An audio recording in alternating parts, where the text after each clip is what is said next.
Heute waren die Stimmen so laut. Heute habe ich wirklich alles hinterfragt, warum ich das mache.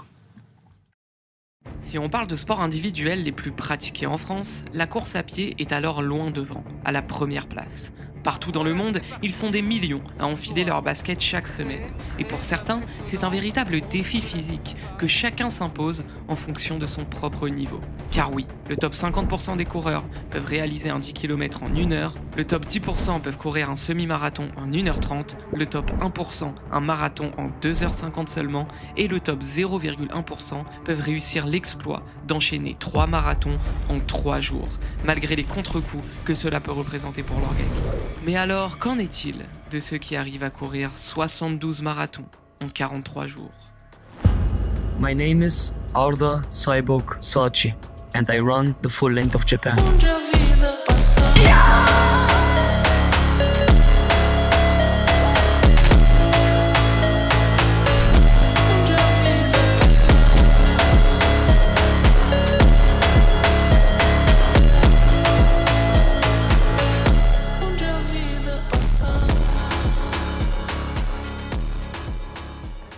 Bienvenue dans le monde de l'ultramarathon.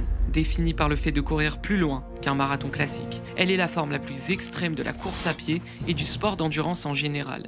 Ici, l'objectif n'est plus de terminer une distance donnée, mais de parcourir le plus de kilomètres possible dans un temps limité.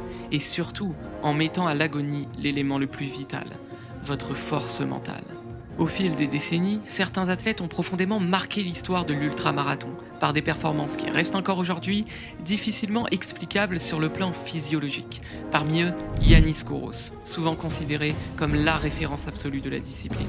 Aucun autre athlète n'a autant dominé les distances extrêmes. 303 km en 24 heures, 473 en 48 heures et plus de 1000 km en 6 jours. Il est d'une singularité physiologique et mentale, au point que beaucoup estiment que ces records ne tomberont jamais, sans changement majeur dans la biologie humaine ou dans les règles de course. Mais plus récemment, Alexandre Sorokin a repoussé ces limites-là, établissant de nouveaux records mondiaux sur 100 km et sur 24 heures. Certes, grâce à une stratégie de course très précise et une optimisation millimétrée de la régularité de son allure. Ces performances montrent que l'ultramarathon n'est pas uniquement le fruit de la volonté, il est question aussi de la maîtrise scientifique de l'effort. Mais celui qui nous intéresse ici se nomme Arda Sachi. Allemand d'origine turque, 1m80 pour 85 kg et surtout athlète non officiel, n'évoluant pas dans un cadre sportif professionnel.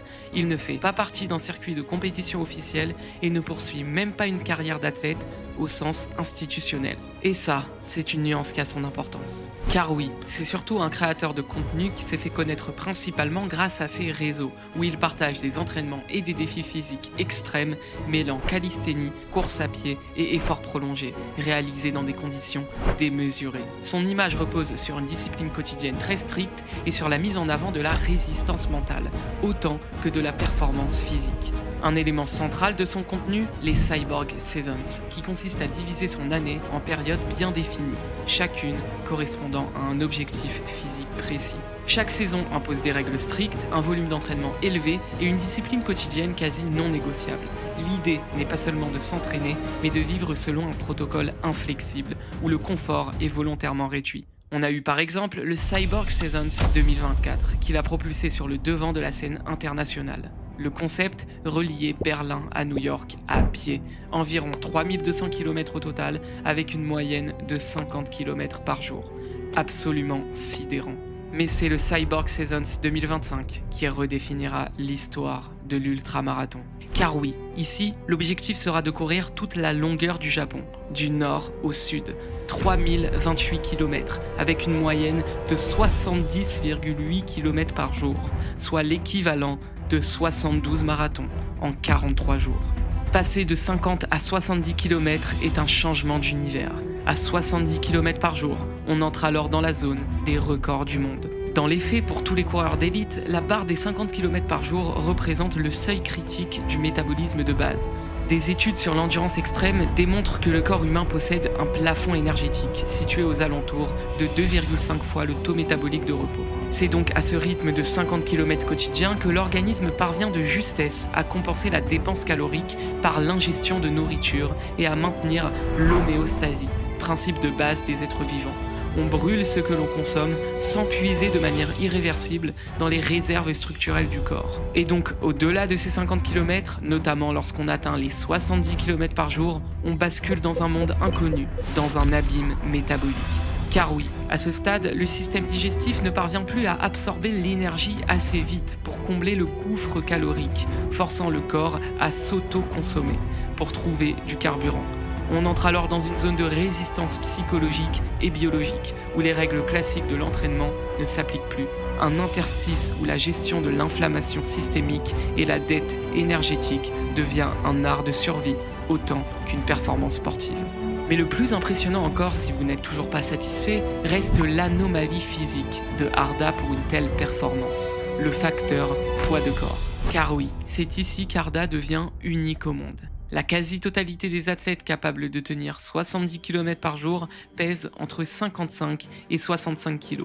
Arda veut réaliser cet exploit avec son physique de 85 kg. Pour bien comprendre ce qu'il inflige à son corps, il faut regarder au-delà de l'esthétique musculaire et s'intéresser à la mécanique et à la biologie interne. En course à pied, chaque foulée génère une force d'impact au sol équivalente à environ 3 fois le poids du corps. Cela est vérifié classiquement par la seconde loi de Newton, où M représente la masse du coureur et A l'accélération, qui représente la clé de la formule. Quand un athlète court, il ne fait pas que poser le pied, il tombe sur le sol et son corps doit stopper net cette chute avant de se propulser à nouveau. Donc, pour un coureur d'élite classique, chaque pas représente une charge d'environ 180 kg. Pour Arda, chaque pas représente une charge d'environ 255 kg. Arda encaisse environ 75 kg de plus par foulée qu'un coureur léger. Sur une journée d'environ 80 000 foulées, cela représente un surplus de pression colossal pour les cartilages des genoux et les os des pieds. Sans parler de la consommation d'oxygène, des 9000 calories nécessaires par jour et de la récupération plus lente liée aux efforts quotidiens, la rançon de l'effort se fait grandement ressentir. En résumé, là où un coureur classique glisse sur le sol, Arda écrase le bitume. Sa réussite ne tient pas seulement à ses jambes, mais à la capacité de son squelette et de son système cardiovasculaire à supporter une surcharge de 40% par rapport aux normes pour ce type d'effort. Ah oui, et pour le dernier petit détail, parcourir la longueur du Japon revient à gravir 100 000 mètres d'altitude, l'équivalent de 10 monts Everest. Le cumul de tous les chemins parcourus, puisque le Japon n'est pas un terrain tout plat. Vous commencez donc peut-être à comprendre qu'en prenant en compte la distance quotidienne et la masse musculaire, si Arda Sachi réussit cet exploit, il serait probablement le numéro 1 mondial dans ce que représente l'ultra-endurance dans son expression la plus absolue, alors que ce n'est même pas un sportif officiel. Enfin ça, c'est s'il réussit cette traversée du Japon.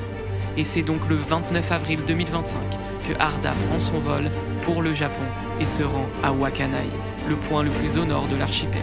C'est donc sur ce sol que Arda se lance dans sa folle trajectoire. Un premier pas vers le sud rempli d'espoir afin de graver son nom à tout jamais dans l'histoire.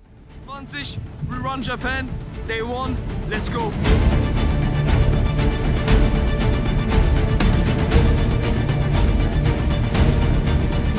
Back on the road, baby! Woohoo!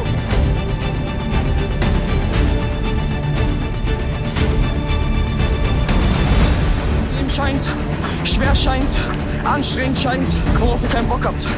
Davon gibt's einige am Tag, wenn ihr ehrlich zu euch selber seid.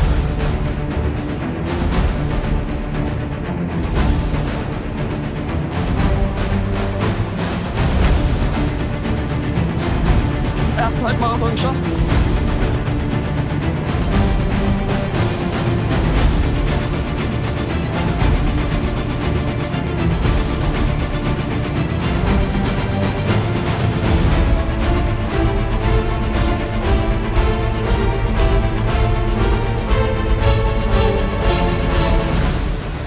Première matinée terminée et premier marathon bouclé en 4 heures et 8 minutes. La première expérience de ce périple est loin d'être simple. Mais même avec des températures négatives et un vent glacial terrible, un seul mot d'ordre reste dans son esprit. Continuer, avancer et terminer, même quand le corps supplie d'abandonner. C'est donc après un repas et une sieste de 30 minutes que Arda enchaîne avec une autre course de 28 km, pour finir une journée avec 70 km au compteur en 7h25.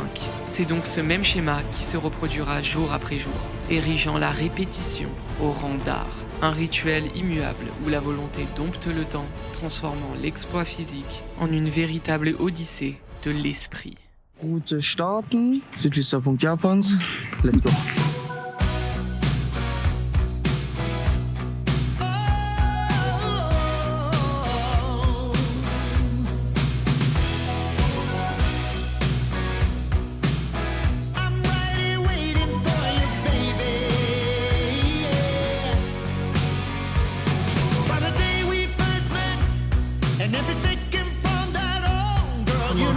Geschafft.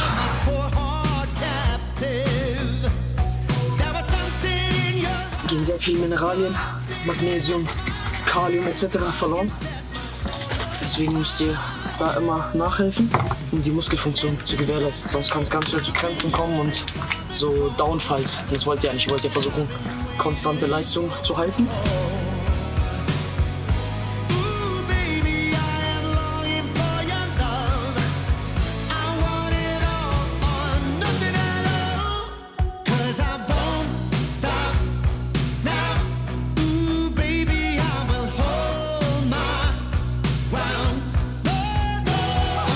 Tag 3, neuer Tag, neues Glück.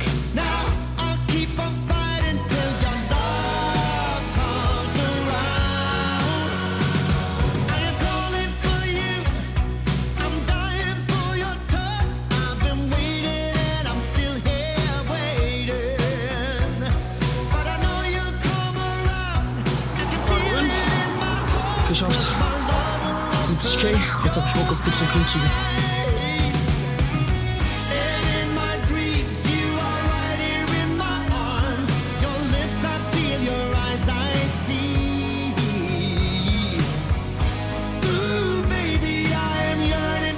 Das im Kopf einfach reden kann. Ihr müsst immer wieder euren Kopf manipulieren, weil nur ihr selber in eurem Kopf entscheidet, wie schwer euch eine Sache vorkommt. Das Unterbewusstsein reguliert das und das müsst ihr immer wieder manipulieren.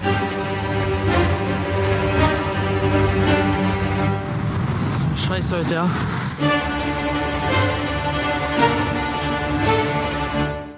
Oder rechte Seite ist komplett zu, ja. Gehört dazu, damit war zu rechnen. Ja. Geht nie schadfrei. Fertig, machen wir weiter.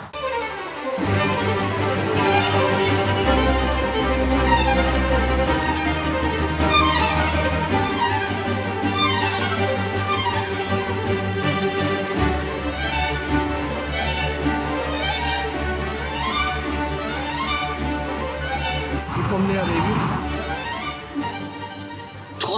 Also dass der Körper regeneriert, trotz jeden Tag der 70 Kilometer. Genau. Heute ist der erste Tag, muss ich sagen, von den 4, dass ich eine Besserung merke. Also es geht auf jeden Fall jetzt wieder in die richtige Richtung. Die letzten 3-4 Tage war schon sehr hart, hat sehr geschmerzt. Aber jetzt vom Feeling her geht es in die richtige Richtung.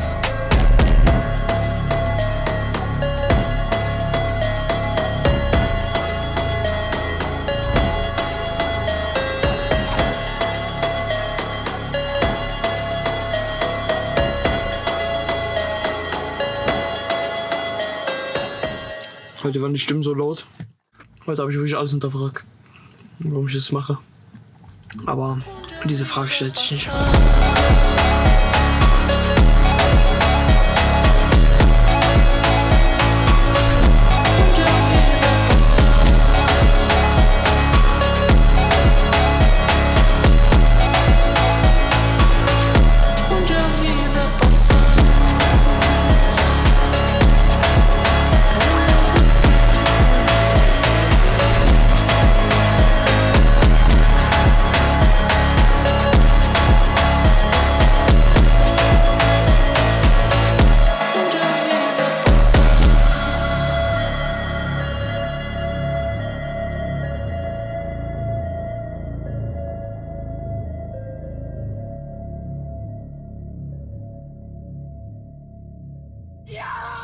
Malgré les blessures, les doutes, la fatigue, le froid, les journées interminables à enchaîner les kilomètres et les voies intérieures qui l'empêchaient d'avancer, il l'a fait.